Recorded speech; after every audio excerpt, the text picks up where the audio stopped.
உலகிலேயே மூன்றாவது பெரிய பாலிப் கட்டியை எண்டோஸ்கோபி முறையில் அகற்றி கோவையை சேர்ந்த விஜிஎம் மருத்துவமனை மருத்துவர்கள் சாதனை. நம்முடைய உணவு பழக்க வழக்க மாற்றம்தான் இதுபோன்ற பாதிப்புகளுக்கு காரணம் என மருத்துவர்கள் எச்சரிக்கை. குடலுக்குள் உருவாகும் பாலிப் என்னும் கேன்சருக்கு முந்தைய கட்டிகள் அண்மை காலமாக அதிகமானோருக்கு உருவாகி வருகிறது. இந்நிலையில் கோவையை சேர்ந்த 29 வயதான இளம் பெண்ணின் பெருங்குடலில் உருவாகியிருந்த பெரிய அளவிலான பாலிப் கட்டியை கோவை சிங்காநல்லூர் அருகே உள்ள மருத்துவமனை மருத்துவர்கள் எண்டோஸ்கோபி முறையில் அகற்றி சாதனை புரிந்துள்ளனர். சுமார் 7 மணி நேர சிகிச்சைக்கு பின்னர் பெண்ணின் பெருங்குடல் பகுதியிலிருந்து 8 சென்டிமீட்டர் அளவிலான பாலிப் கட்டி அகற்றப்பட்டுள்ளது. தற்போது வரை கண்டுபிடிக்கப்பட்ட பாலிப் கட்டிகளிலேயே இதுதான் மூன்றாவது பெரிய கட்டி என கூறப்படுகிறது. இந்த சிகிச்சை குறித்தான செய்தியாளர் சந்திப்பு விஜிஎம் மருத்துவமனையில் நடைபெற்றது. இதில் எண்டோஸ்கோபி மற்றும் அறுவை சிகிச்சை மருத்துவ குழுவினர் செய்தியாளர்களை சந்தித்தனர். அப்போது இந்த பாலிப் கட்டியின் அபாயம் குறித்தும் எண்டோஸ்கோபி சிகிச்சை குறித்தும் எடுத்துரைத்தனர். பின்னர் செய்தியாளர்களுக்கு பேட்டியளித்த மருத்துவ குழுவினர், இங்கு அனுமதிக்கப்பட்ட பெண்ணிற்கு அந்த பாலிப் கட்டியானது கேன்சர் கட்டிகளாக மாற்றம் அடையாததால் எண்டோஸ்கோபி முறையில் அதனை அகற்றியதாகவும் தற்போது அந்த பெண் நலமுடன் இருப்பதாக தெரிவித்தனர். பெருங்குடல் தொற்றுநோய் இந்தியாவில் அதிகரித்து வருவதாகவும் கடந்த 10 ஆண்டுகளில் 20% உயர்ந்துள்ளதாக கூறிய மருத்துவர்கள், பெண்களை விட ஆண்கள் அதிகம் இதனால் பாதிக்கப்படுவதாக தெரிவித்தனர். மலத்தில் ஏற்படும் மாற்றம், மலத்வாரத்தில் இரத்தம் வெளியேறுதல், அனீமியா, வயிற்று வலி, ஒவ்வாமை, டைரியா, அதிகப்படியான வாந்தி ஆகியவை இதற்கான அறிகுறிகளாக இருக்கலாம் எனவும் இதனை ஆரம்ப நிலையிலேயே கண்டுபிடித்துவிட்டால் பெருங்குடல் தொற்று நோயை தடுக்கலாம் என்றனர். இது மரபணு மற்றும் வாழ்க்கை முறையை சார்ந்து உருவாகிறது எனவும் இதனை ஒரு இடத்தில் இருந்து அகற்றிவிட்டால் அந்த இடத்தில் மீண்டும் வராது, ஆனால் வேறு இடத்தில் வரும் அபாயம் உள்ளதாக தெரிவித்தனர்.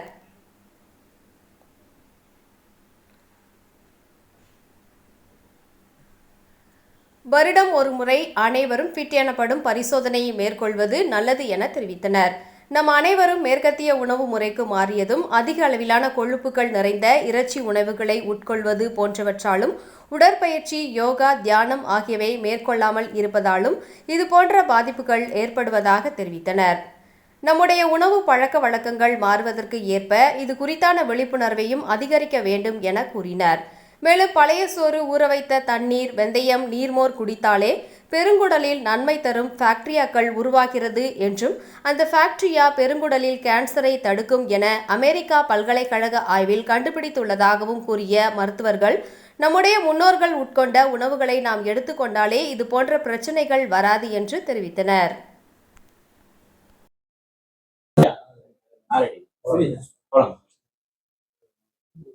கோயம்புத்தூர் விஜிஎம் மருத்துவமனையில் ஒரு சாதனை படைச்சிருக்கோம். 29 வயது நிரம்பிய ஒரு பெண்மணி சாப்பிட முடியாம வாமிட்டிங்கோட, வயிற்று வலியோட, ரத்தம் குறைபாடோட வந்தாங்க. அப்பதான் நாங்க சிடி ஸ்கேன்ல கண்டுபிடிச்சோம், ஒரு மிகப்பெரிய கட்டி இருக்கு பெருங்குடலோட திருப்பத்துல, ரைட் சைட்ல. ஸோ இது என்ன கட்டின்னு போய் பெருங்குடல் கொலனோஸ்கோப் பண்ணி பார்க்குறப்போ ஒரு பெரிய பாலிப். இது கேன்சரா மாறக்கூடிய கட்டி, அடினோமா. ஆனா மிக பெருசு.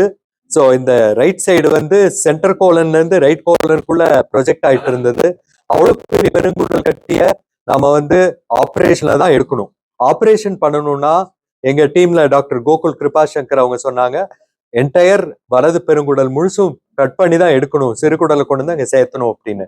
இவ்வளவு சின்ன வயசுல அவ்வளவு மேஜர் சர்ஜரி, இன்னும் இது கேன்சரா மாறாத கட்டிக்கு தேவையா அப்படிங்கிற ஒரு கேள்வி எழுந்த பொழுது நாங்கெல்லாம் டிசைட் பண்ணி டாக்டர் வம்சிமூர்த்தி அவர்கள், டாக்டர் மதுரா பிரசாத் சுமன் அவர்கள், நானு, அப்புறம் சர்ஜிக்கல் டீம் எல்லாம் உட்காந்து டிஸ்கஸ் பண்ணி ஓகே பெருங்குடல் கொலனோஸ்கோபி மூலமாகவே இதை எடுக்கலாம் அப்படின்ட்டு கிட்டத்தட்ட 3 மணி நேரங்கள் போராடி அந்த கட்டியை முழுமையா பெருங்குடல் கொலனோஸ்கோபி வழியாவே வெளியே எடுத்துட்டோம். எடுத்து அதுக்கு கொலஜன் ஸ்ப்ரே பண்ணி அது ஹீலிங்க்கு already we started the process. அது பண்ண உடனே அடுத்த நாளே பேஷண்ட் அப்சல்யூட்லி நார்மல், வலி எதுவுமே இல்லை.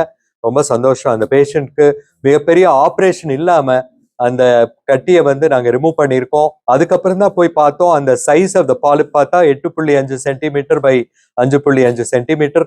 இவ்வளவு பெரிய பாலிப் கட்டி யாராவது இதுக்கு முன்னால எடுத்திருக்காங்களா அப்படின்னு பார்க்க போய் அப்பதான் கண்டுபிடிச்சோம், சைனால 2 கட்டிகள் எடுத்திருக்காங்க, இதை கூட பெருசு. ஆனா உலகத்திலேயே வேற எந்த கண்ட்ரில இருந்தும் ரிப்போர்ட் ஆகல, இந்தியால இருந்தும் இதை கூட பெரிய கட்டி எடுத்ததா ரிப்போர்ட்டே ஆகல.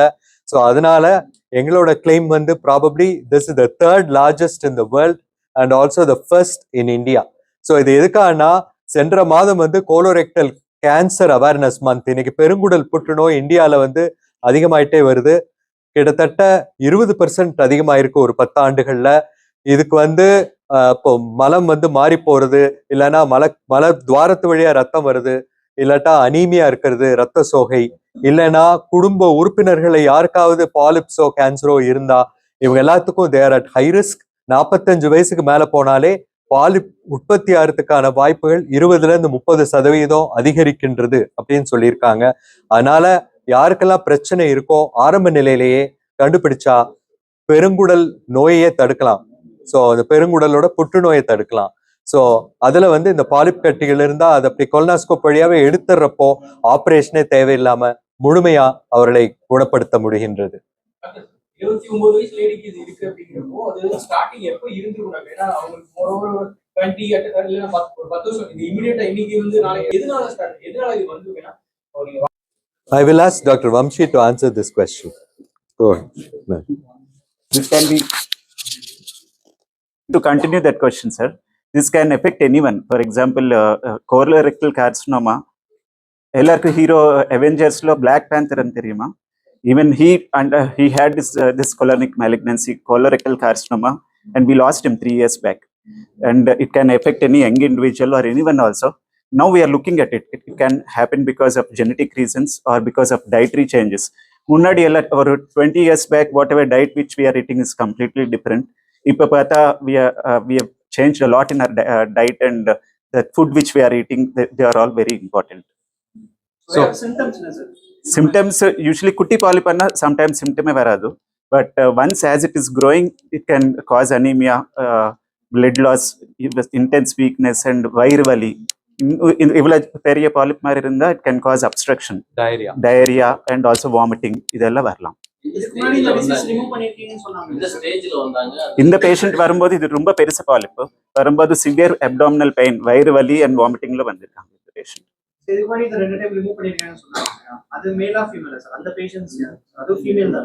ஃபீமேல்ஸும் இருக்காங்க, மேல்ஸும் இருக்காங்க. இப்போ மேல்ஸ்ல வந்து ஃபீமேல்ஸ் கூட ஜாஸ்தி கேன்சர் சான்சஸ் ஆர் ஹையர். இது வந்து அது சொல்லவே முடியாதுங்க. ஃபர்ஸ்ட் வந்து அடினோமாவா ஸ்டார்ட் ஆகும், then it slowly becomes cancerous. எப்போ மாறும்னு சொல்ல முடியாது. அந்த அடினோமா வந்து low grade, intermediate grade, high grade போய் அப்புறம் it will turn into cancer. அது வந்து நம்ம ஜீன்ஸ், லைஃப் ஸ்டைல் எல்லாத்தையும் பொறுத்தது. ஸோ அது எப்போ வேணா மாறலாம்.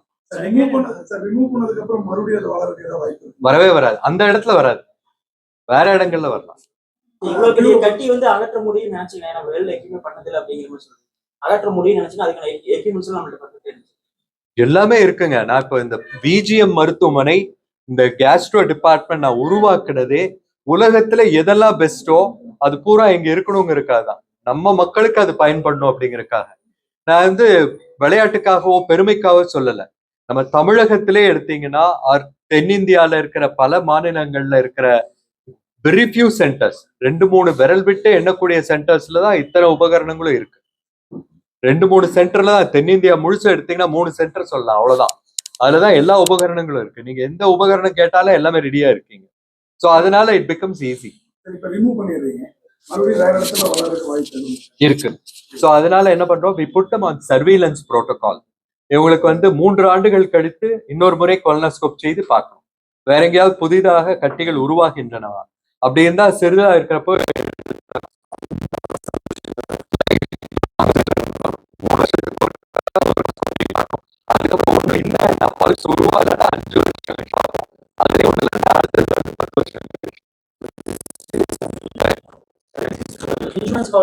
Insurance cover.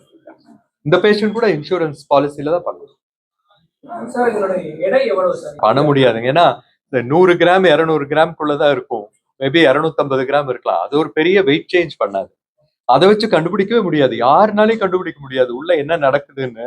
ஸோ அதனாலதான் இந்த ஹை ரிஸ்க் பேஷண்ட்ஸ் ஸ்கிரீனிங் பண்ணணும்.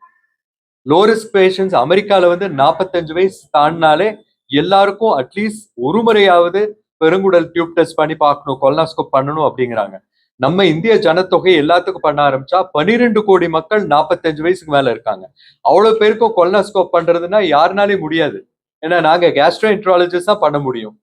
நான் படிச்சு வர காலத்துல 100 கேஸ்ட்ரோஎன்ட்ராலஜிஸ்ட் தான் இந்தியாலே இருந்தாங்க. இன்னைக்கு வந்து ஒரு 4000 பேர் இருக்காங்க. ஆனா 4000 பேர் 12 கோடி மக்களுக்கு கொலனாஸ்கோப் பண்ணணும்னா முடியவே முடியாது. So that is not possible. So easy வந்து மலத்துல கண்ணுக்கு தெரியாத ரத்தம் இருக்கா, அக்கல்ட் பிளட், அது இருந்தா கண்டிப்பா அவங்க எல்லாம் ஸ்கிரீனிங் பண்ணணும். அதனால வருஷத்துக்கு ஒருக்கா ஃபீக்கல் இம்யூனோகெமிஸ்ட்ரி டெஸ்ட் இருக்கு, ஃபிட்னு. அந்த டெஸ்ட் வந்து இப்போ அடையார் கேன்சர்ல 150 ரூபாயிலே அவங்க கிட்ட வச்சிருக்காங்க. அது வந்து நான் இப்ப இன்னைக்கு காலையில இதை பத்தி பேசிட்டு இருந்தேன். ஸோ அதை வாங்கி நம்ம வந்து யூஸ் பண்ணலாம். இல்லைன்னா சாதாரணமா 2000 ரூபாய் ஆகும் ஒரு டெஸ்ட். 150 ரூபாயிலே அந்த டெஸ்ட் வந்து 200 மைக்ரோகிராம் 1 கிராம் மோஷன்ல கண்டுபிடிக்கலாம் ரத்தம் இருந்தா.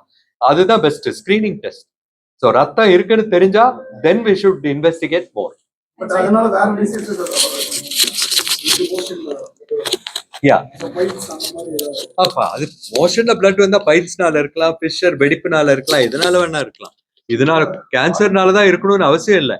ஆனாலும் ரத்தம்னு மோஷன்ல பார்த்தா கண்டிப்பா நம்ம வந்து செக் பண்ணி ஆகணும். ஏன்னா உள்ள பெரிய ப்ராப்ளம் இருந்தா தெரியவே தெரியாது. பை த டைம் அப்புறம் நம்ம கண்டுபிடிக்கிறப்போ சில சமயங்கள்ல கோகுல் டாக்டர் அவங்க வந்து அவங்க டீம் ஆபரேஷன் கூட பண்ண முடியாத ஸ்டேஜை தாண்டி போயிருது இந்த கேசஸ். ஏன் மோஷன்ல பிளட் இருந்துச்சுன்னா கண்டுபிடிக்க முடியுமா? நம்ம ஊர்ல இவ்வளவு விழிப்புணர்வு சொல்றதுக்கு ரீசனேங்க, நாங்க போன வருஷம் வந்துட்டு இந்தியாலேயே லார்ஜஸ்ட் டியூமர் எடுத்தோம். 40 கிலோ, கட்டியே 40 கிலோ, பேஷண்ட் வெயிட் 82 கிலோ தான். அந்த அம்மா வெயிட் எடுத்ததுக்கு அப்புறம் பாதி வெயிட் தான் இருந்தது. அப்போ கூட அந்த அம்மா ஆப்ரேஷன் பண்ணிக்க வரல. சாரோட ஃப்ரெண்டு ஒரு எஸ்டேட் ஓனர் அவங்க அனுப்பிச்சு விட்டாங்க. கட்டியோட வெயிட்டே 42 கிலோ. அப்போ கூட அவங்க வந்து சும்மா வயிறு எனக்கு பெருசா இருக்குன்னு நினைச்சேன்னு சொன்னாங்க. 42 கிலோ கட்டி வச்சுட்டு. ஸோ நம்ம ஊர்ல விழிப்புணர்வு ரொம்ப முக்கியம். திருப்பி திருப்பி இதெல்லாம் சொல்றதுக்கு ரீசன், எக்யூப்மெண்ட்ஸ் எல்லாம் இருக்குதுங்கிறது ஹாஸ்பிட்டல் சைடில் இருந்தாலும் விழிப்புணர்வு, ஒரு மோஷன் ஹேபிட்ஸ் மாறினா கட்டாயமா ஒரு பேசிக் 150 ரூபாயில பார்த்துக்கலாம். நீங்க வந்து ஒரு பெரிய மாஸ்டர் ஹெல்த் செக்அப் பண்ணி தான் பார்க்கணும்னு இல்லை. ஒரு 150 ரூபா டெஸ்ட்லயே நமக்கு அடுத்த டெஸ்ட்டுக்கு போகணுமான்னு தெரிஞ்சுக்கலாம்.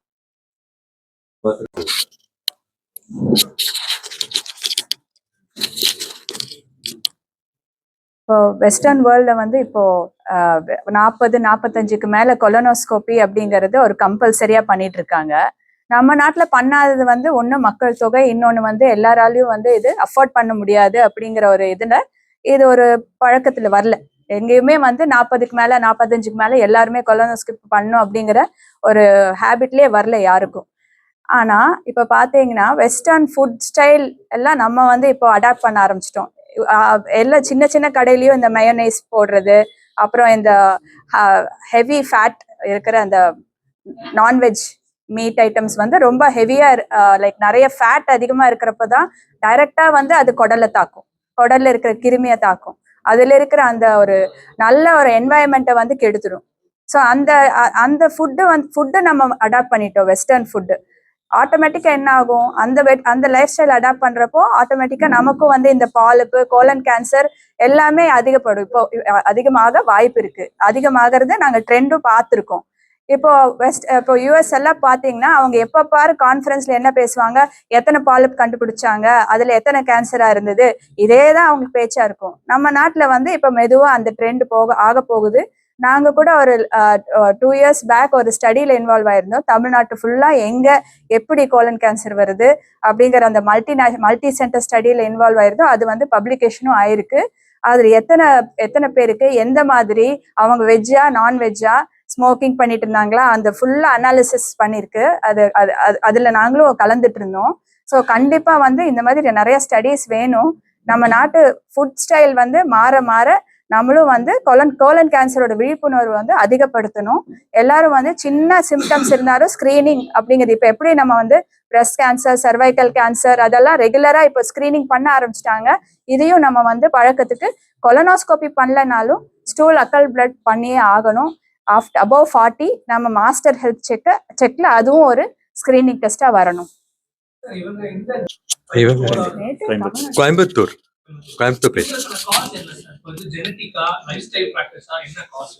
Basically genetic.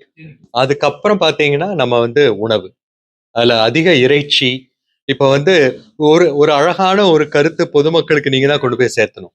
இப்போ வந்து நம்ம பழைய சோறு இருக்கு இல்லைங்களா, அந்த பழைய சோறை ஊற வச்ச அந்த தண்ணி, அந்த சூப்பர் நேட்டன், அதுல எடுத்து இப்ப அமெரிக்க பல்கலைக்கழகத்துல ரிசர்ச் பண்ணி ரீசெண்டா இப்ப பப்ளிஷ் ஆயிருக்கு. அதுல இருக்கிற பாக்டீரியா பெருங்குடல் கேன்சரையே தடுக்கக்கூடிய பாக்டீரியா. சோ இப்ப நம்ம முன்னோர்கள் எடுத்த உணவு மாதிரி நாம சாப்பிட்டோம்னா நமக்கு பிரச்சனையே வராதுங்க.